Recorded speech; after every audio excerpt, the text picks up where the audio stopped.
ഭൂൽഭുലയ്യ horror story. സമൃദ്ധിക്ക് വല്ലാത്തൊരു മാറ്റമുള്ളതായി ഗൗതമിന് തോന്നി. പിന്നെ മുടിയൊക്കെ അഴിച്ചിട്ട് വല്ലാത്ത രീതിയിലുള്ള ചായക്കൊട്ടുകൾ, ബംഗാളി ഭാഷയിലെ സംഗീതം.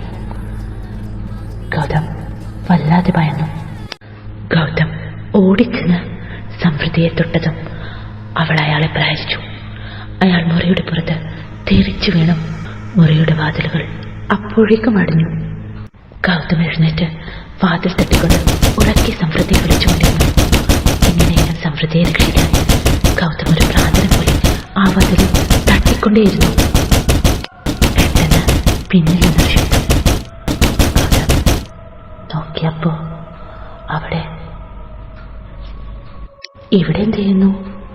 അവിടെ നൈറ്റ് സൂട്ടിൽ സമൃദ്ധി നിൽക്കുന്നു. സമൃദ്ധി പറഞ്ഞു. അവൾ മുറിയിൽ ഉറങ്ങുകയായിരുന്നെന്നും വാതിൽ തട്ടുന്ന ശബ്ദം കേട്ട് ഉണർന്നതാണെന്ന്. ഗൗതമിന് ഒന്നും മനസ്സിലായില്ല. രാത്രി മുഴുവൻ ഗൗതം ഉറങ്ങിയില്ല. ഞാൻ പോകുമ്പോൾ സമൃദ്ധി റൂമിലില്ലായിരുന്നു. അവിടെ കണ്ടത് ആരായിരിക്കും? പുലർച്ചെ തന്നെ ഗൗതം അടുത്തുള്ള ഒരു ക്ഷേത്രത്തിലേക്ക് പോയി. അയാൾ ഒരു ദൈവവിശ്വാസിയായിരുന്നു. ദൈവത്തിനോട് ഗൗതം മനസ്സുരുക്കി പ്രാർത്ഥിച്ചു. ഗൗതം ഒക്കെ ദൈവത്തോട് പറഞ്ഞു. ഇതൊക്കെ മറ്റൊരാൾ കേൾക്കുന്നുണ്ടായിരുന്നു. ക്ഷേത്രത്തിലെ പൂജാരി അയാളോട് ചോദിച്ചു, എവിടെയാണ് താമസം? താൻ അടുത്തുള്ള കൊട്ടാരത്തിൽ.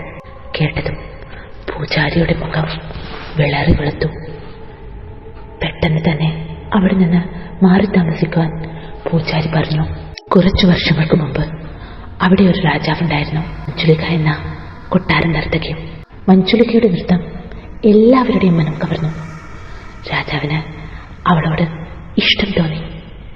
പക്ഷേ തന്റെ കൂട്ടുകാരനായ നർത്തകനെ മഞ്ജുലിക പ്രണയിക്കുന്നുണ്ടായിരുന്നു.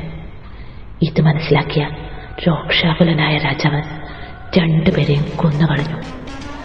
മഞ്ജുലിക മരണപ്പെട്ടു. പക്ഷേ അവളുടെ ആത്മാവ് അവിടം വിട്ടുപോയില്ല.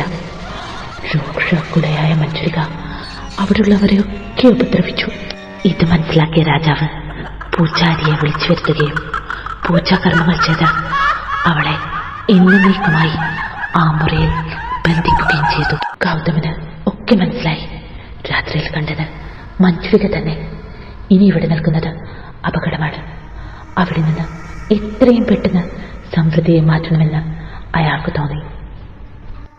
പക്ഷേ അയാൾ വീട്ടിലെത്തുമ്പോഴേക്കും രാത്രിയിലെ പോലെ വസ്ത്രം ധരിച്ച് സമൃദ്ധി അവിടെ ഇരിക്കുന്നുണ്ടായിരുന്നു.